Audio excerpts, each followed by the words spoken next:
Episode 406 407। एक महावीर योद्धा गुप्त कुल के युद्ध मैदान के बीच लगे पर्दे पर सभी का ध्यान केंद्रित था। वहां मौजूद हर कोई दो दलों के बीच शुरू होने वाले मुकाबले का इंतजार कर रहा था। अग्निकुल के योद्धा और उनके विरुद्ध थे काले कवच पहने तारक आश्रम के योद्धा थे। यहां अब तक लोगों ने देखा था कि अजीब सी व्यूहरचना से अग्निकुल के योद्धा रास्ते में आ रहे हर उस मुसीबत को गाजर मूली की तरह काटते हुए जा रहे थे। वहीं तारक आश्रम के योद्धा भी उनकी ही तरह काली शक्तियों का उपयोग करके हर उस दिव्य जानवर को बेरहमी से मार रहे थे। पर उस वक्त ये दोनों आश्रम एक दूसरे के विरुद्ध खड़े थे।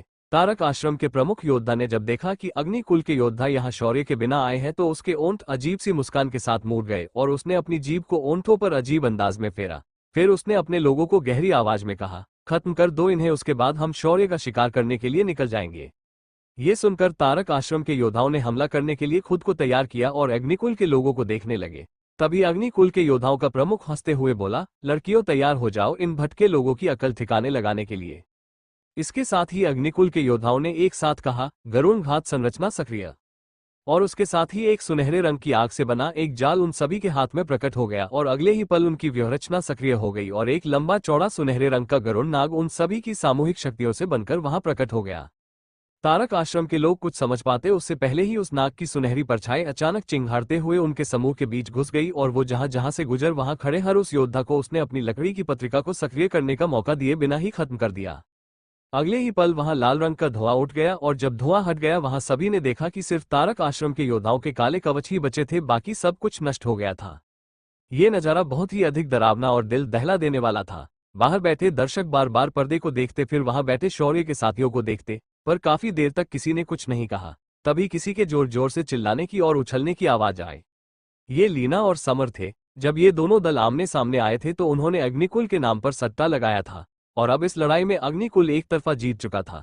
अब तक जिन्होंने तारक आश्रम पर सट्टा लगाया था उनका मानना था कि अग्निकुल उनके सामने हार जाएगा, पर उन्हें क्या पता कि अग्निकुल के योद्धाओं ने अब तक जो हमले इस्तेमाल किए थे वो सब उनके सबसे कमजोर हमले थे। यहाँ तक कि ये गरुण व्यूहरचना भी उनका सबसे कमजोर हमला था।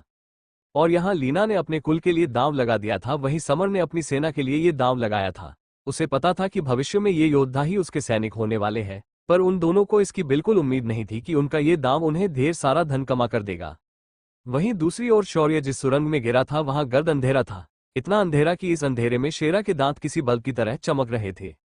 शेरा ने अंदर गिरते ही कहा, भाई अपन लोग यहाँ क्या ब्लैक ब्लैक खेलने आए हैं क्या? इस पर शौर्य ने अपनी दिव्य दृष्टि को सक्रिय करने की कोशिश की लेकिन वो किसी काम नहीं आई। शौर्य ने फिर अपने हाथों से अग्नि को प्रकट किया। जैसे ही अग्नि प्रकट हो गई शेरा ने तुरंत छींक मारकर उसे बुझा दिया और गुस्से से बोला, अबे मरवाएगा क्या? यहाँ नैसर्गिक वायु यानी वो एलपीजी गैस मौजूद है, तेरी नाक खराब हो गई हो तो झाड़ कर आ। ये सुनकर शौर्य ने अपनी नाक को थोड़ा घिसा और फिर सांस ली और उसे गैस की बदबू आ गई। उसने मन ही मन शेरा का धन्यवाद दिया और फिर शेरा को गले लगा लिया।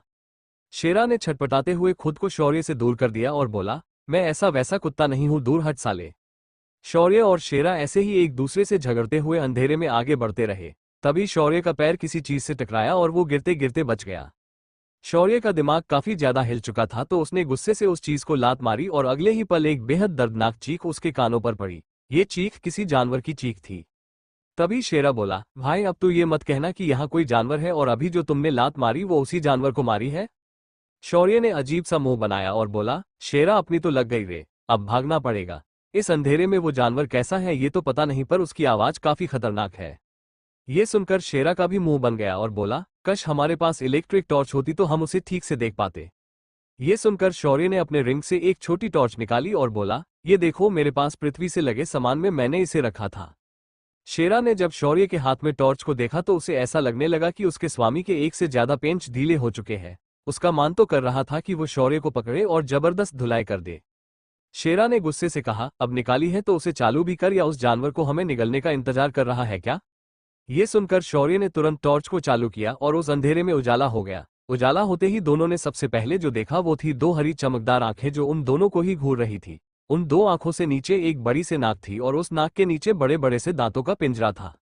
जब शौर्य ने अपनी टॉर्च की रोशनी उस जानवर के पूरे शरीर पर घुमाई तो उसका मुंह टेढ़ा हो गया और उसने नाक सिकुड़ते हुए कहा, ये तो चूहा है।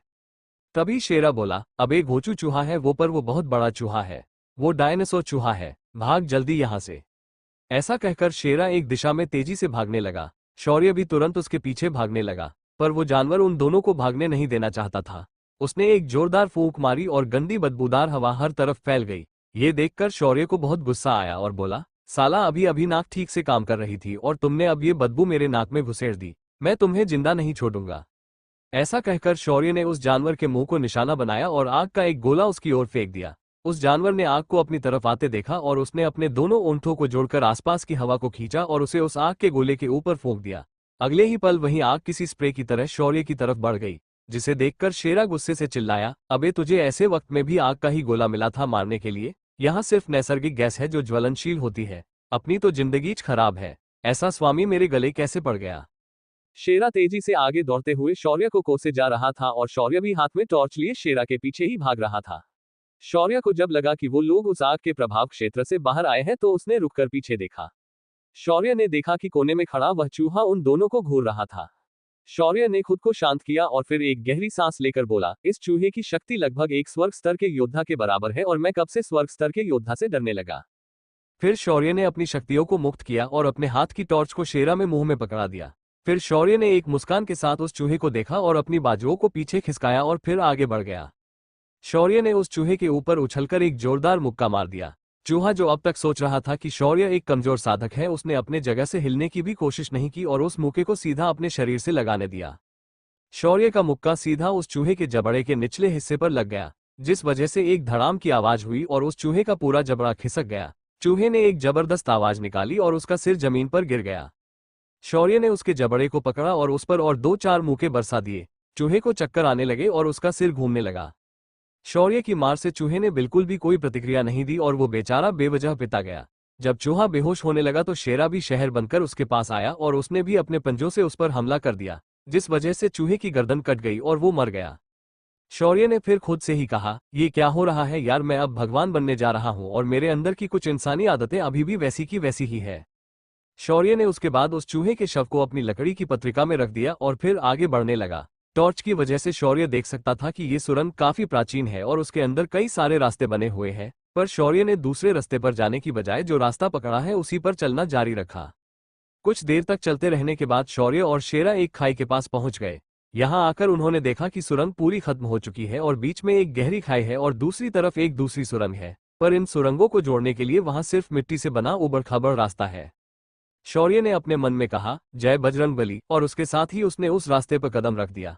शौर्य को लगा कि उसका पैर पड़ते ही वो रास्ता ढह जाएगा, पर ऐसा कुछ भी नहीं हुआ। शौर्य ने फिर भी खुद की उड़ने की शक्ति को सक्रिय करने की कोशिश की, पर उसे तुरंत पता चला कि ये सुरंग पूरी तरह से उड़ान विरोधी है। शौर्य मन ही मन हताश हो गया और उस रास्ते पर संभल कर चलने लगा।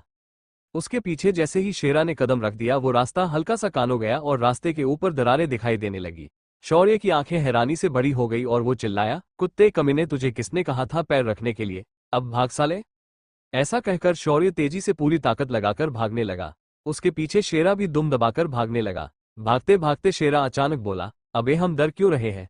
तू आयाम शक्ति का उपयोग कर और हम दिन सीधा दूसरी तरफ चले जाएंगे। ये सुनते ही शौर्य ने भागते भागते स्पेस में दरार बनाई और उसके अंदर कूद गया। उसके पीछे शेरा भी तेजी से अंदर गया और एक धम्म की आवाज के साथ पूरा का पूरा रास्ता ढह गया।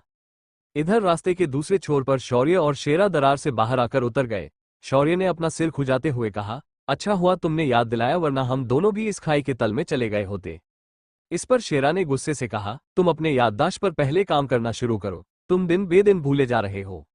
ये सुनकर शौर्य को भी अपनी ये आदत अजीब लगने लगी और उसने सिस्टम से पूछा। इस पर सिस्टम ने टका सा जवाब दिया, तुम मुझे समय पर याद नहीं रख पाते तो ये तो होना ही था। भूलो मत कि हर बार हर कदम पर मैं तुम्हारी मदद कर सकती हूँ, पर तुम हो कि तुम्हें तो मेरी याद कभी आती ही नहीं। शौर्य सिस्टम की बात से समझ गया कि कहीं ना कहीं उसके ऐन समय पर ऐसे भूलने की समस्या के पीछे सिस्टम ही है। शौर्य ने एक गहरी सांस ली और बोला, ठीक है, मैं समझ गया कि तुम क्या कहना चाहती हो। अब से मैं हर बात पर तुमसे मदद मांगूंगा, पर मैं आशा करता हूँ कि तुम मुझे निराश नहीं करोगी। शौर्य की बात सुनकर सिस्ट को लगा उसने कोई बड़ी जंग जीती है। वो खुश होकर बोली, ये काफी अच्छी बात है, इसी बात पर मैं तुम्हें इस सुरंग का नक्शा बनाकर देती हूँ।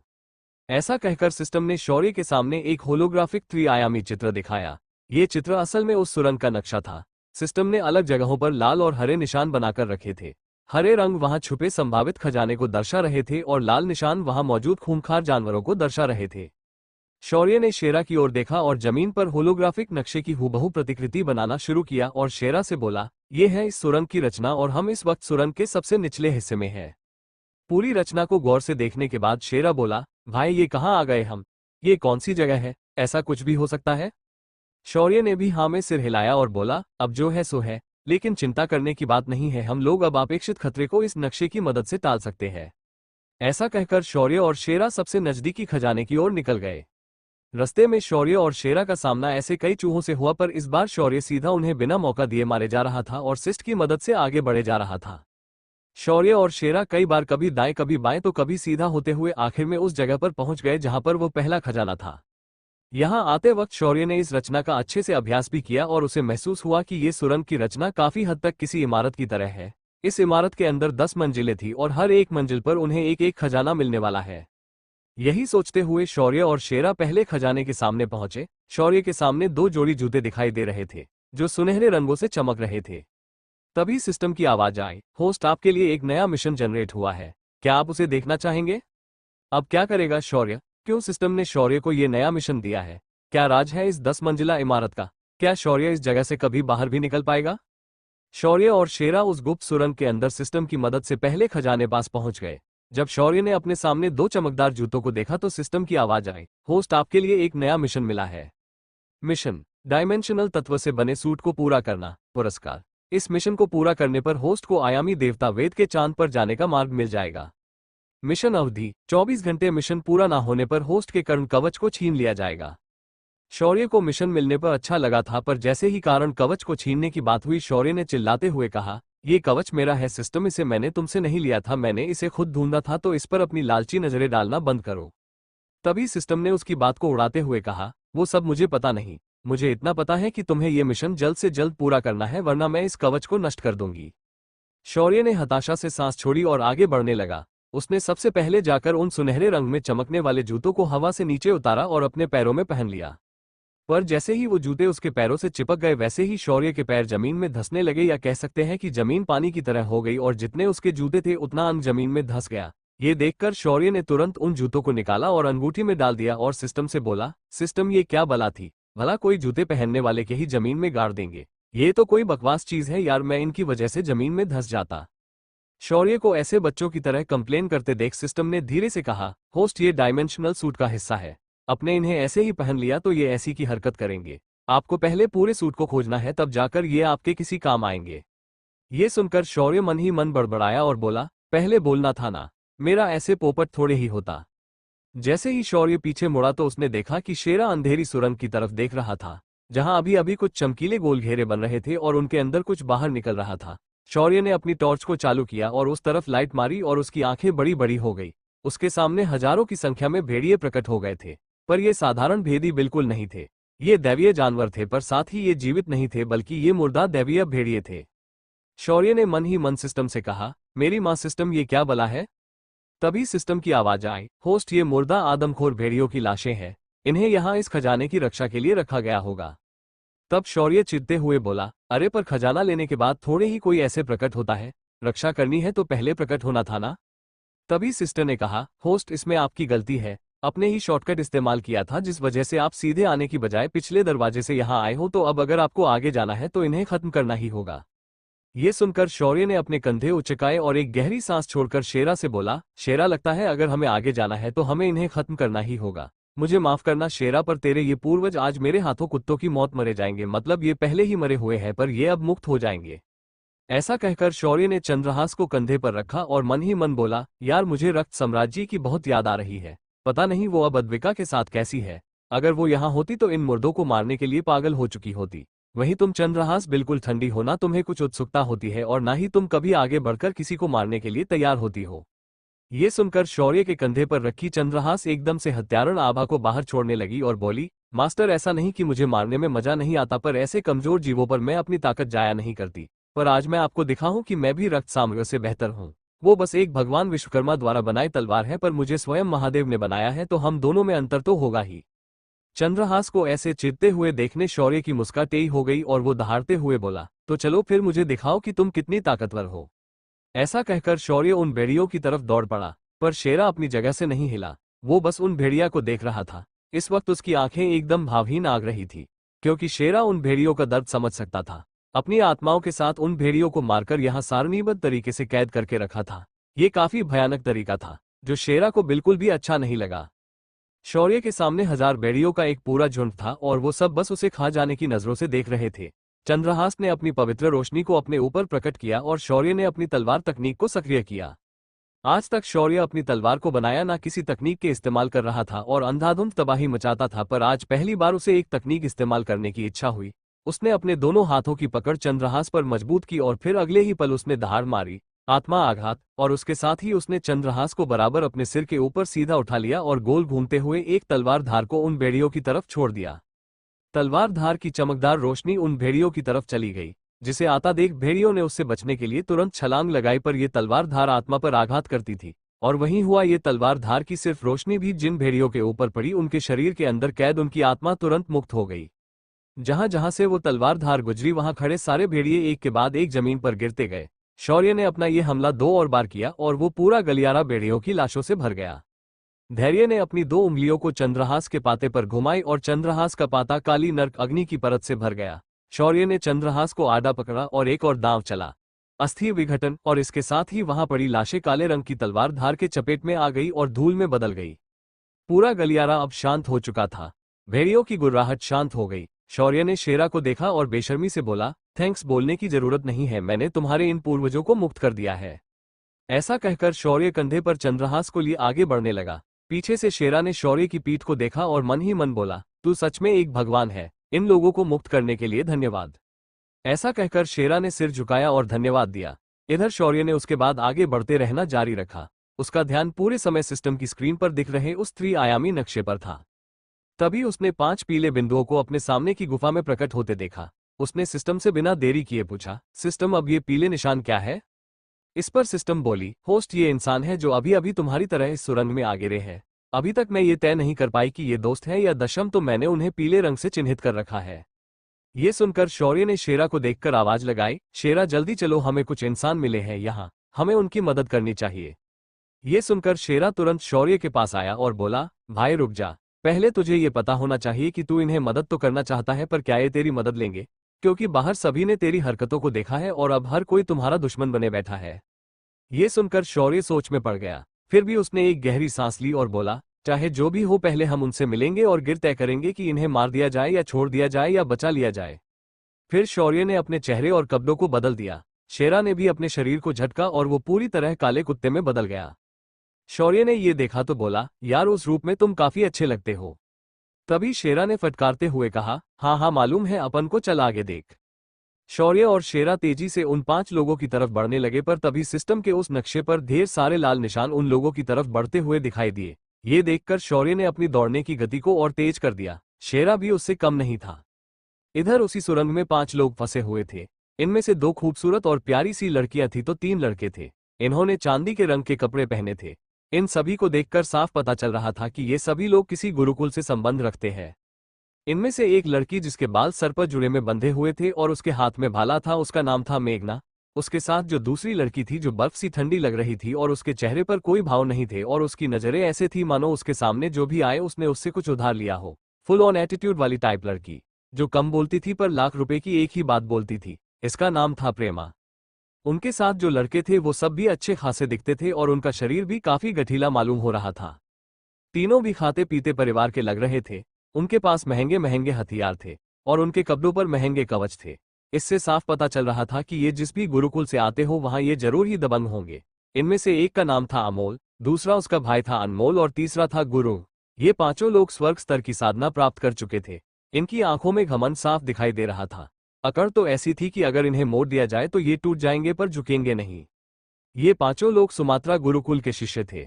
सुमात्रा गुरुकुल मध्य क्षेत्र का जाना माना गुरुकुल था। ये खास तौर पर तलवारबाजी के लिए बहुत ज्यादा प्रसिद्ध था। कहते हैं कि प्राचीन समय में इसी गुरुकुल से कृपाण नामक ऋषि निकले थे जिन्होंने आगे जाकर भैरव की सेना का सेनापतित्व का दायित्व स्वीकारा था। उन्हें कई लोग तलवार देवता के नाम से भी जानते हैं और समर इसी देवता का ही तो शिष्य है। इन 5 के हाथों में आत्मा स्तर की तलवारें थीं। असल में ये आत्मा स्तर की तलवारें शौर्य के हथियारों के सामने कुछ भी नहीं थी, पर आम साधकों के लिए ये बहुत ऊंचे स्तर की थी। उन 5 को इस वक्त अजीब सी दिखने वाली 10 पैरों वाले मकड़ियों ने घेर लिया था और वो अपनी पूरी जान लगाकर लड़ रहे थे और एक दूसरे को बचा रहे थे। जब शौर्य और शेरा वहां पहुंचे तो दोनों ने भी उन मकड़ियों को देखा जो उन आदमखोर भेड़ियों से भी ज्यादा खतरनाक थे। शौर्य और शेरा ने अपना भेष बदल रखा था तो जाहिर था कि इन पांचों ने इन्हें पहचाना नहीं था। शौर्य ने आते ही उन मकड़ियों पर हमला किया और बोला, क्या आप लोग ठीक है? मैंने सोचा आप लोगों को मदद की जरूरत होगी। इस पर तीनों लड़कों ने शौर्य को ऊपर से नीचे देखा और फिर बिना कुछ बोले अपने सामने से आ रही मकड़ियों को मारने लगे। शौर्य को काफी ज्यादा अपमानित महसूस हुआ और उसने अपनी तलवार को उन मकड़ियों की ओर हवा में ऐसे ही घुमा दिया और कई सारी तलवार धार की अभाएं उसकी तलवार से निकली और वो चीरते फाड़ते हुए मकड़ियों के बीच से निकल गई। अगले ही पल मकड़ियों के कटे फटे शरीर के टुकड़े वहां बिखर गए। शौर्य ने अपनी तलवार को शांति से कंधे पर रखा और बोला, चलो अंत में ये खत्म हो गए। वैसे आप लोग यहाँ कैसे आए? इस पर उन तीनों में से एक अनमोल ने आगे आते हुए कहा, ओह भाई साहब, हमने तुम्हें यहाँ नहीं बुलाया था और ना ही हमने तुम्हारी मदद मांगी थी। अब यहाँ से चुपचाप निकल जाओ। इस पर शौर्य की भौहें सिकुड़ गई। तभी अमोल ने अनमोल को पीछे खींचते हुए खुद आगे आया और बोला, मेरे भाई ने जैसा कि अभी अभी कहा, तुम्हें यहाँ से निकल जाना चाहिए, हमें तुम्हारी कोई जरूरत नहीं है। ये सुनकर शौर्य ने तंज कसते हुए उस लड़के को देखा और बोला, लगता है तुम्हारे अंदर काफी अकड़ है। क्या सच में तुम लोगों को लगता है कि तुम मेरी मदद के बिना उन मकड़ियों के झुंड को हरा पाते? तभी शेरा ने भी टांग खींचते हुए बोला, भाई अगर हम नहीं आते तो इनका स्पाइडरमैन बन गया होता और इनके शरीर से वो रस्सियां निकल रही होती। ऐसा कहकर शेरा तेज तेज हंसने लगा। शेरा की हंसी सुनकर उन लड़कों का मुंह बन गया। पहले तो उन्हें बोलते हुए कुत्ते को सुनकर हैरानी हुई, पर जो उसने जो कुछ अजीब बोला उसमें से कुछ बातें उनके समझ आई और उनका गुस्सा बढ़ने लगा। गुरु जो अब तक शांत था वो अचानक गुस्से से आगे आते हुए बोला, क्या तुम मरना चाहते हो कुत्ते? तुम्हें पता है कि हम कौन हैं? इस पर शेरा ने अचानक हंसना बंद किया और फिर गुरु को ध्यान से देखकर फिर बोला, नहीं, तू अपन का बेटा तो नहीं है, तो अपन को कैसे पता चलेगा कि तू कौन है? ऐसा कहने के बाद फिर एक बार शेरा जमीन पर लेट गया और जोर जोर से हंसने लगा। इससे गौरव को और भी अधिक गुस्सा आने लगा। तभी शौर्य ने शेरा को एक नजर देखा और शेरा तुरंत शांत होकर खड़ा हो गया। शौर्य ने फिर उन पांचों को देखा और शेरा को लेकर वहां से जाने लगा। पर तभी प्रेमा, जो इतनी देर से चुपचाप खड़ी थी, उसने शौर्य को ठंडी आवाज में पूछा, ए लड़के, वो तलवार जो तुम्हारे पास है, क्या वो कोई खास हथियार है? ये सुनकर शौर्य ने अपनी गर्दन घुमाई और प्रेमा को तिरछी नजर से देखकर बोला, क्यों? इससे तुझे क्या लेना देना? अपने काम से काम रख। शौर्य को प्रेमा के साथ ऐसे बात करते हुए देखकर अमोल को बहुत गुस्सा आया और वो दांत पीसते हुए बोला, तुम्हारी हिम्मत कैसे हुई प्रेमा के साथ ऐसे बात करने की? बच्चे, मैं तुम्हारी खाल खींच लूंगा। पर शौर्य ने उसकी बातों की ओर जरा भी ध्यान नहीं दिया और गहरे अंधेरे में उन्हें वहां छोड़कर गायब हो गया। क्या शौर्य इन पांचों का घमंड तोड़ पाएगा? क्या शौर्य अपना नया मिशन पूरा कर पाएगा? क्या कोई और ही बड़ी मुसीबत यहां उसका इंतजार कर रही है?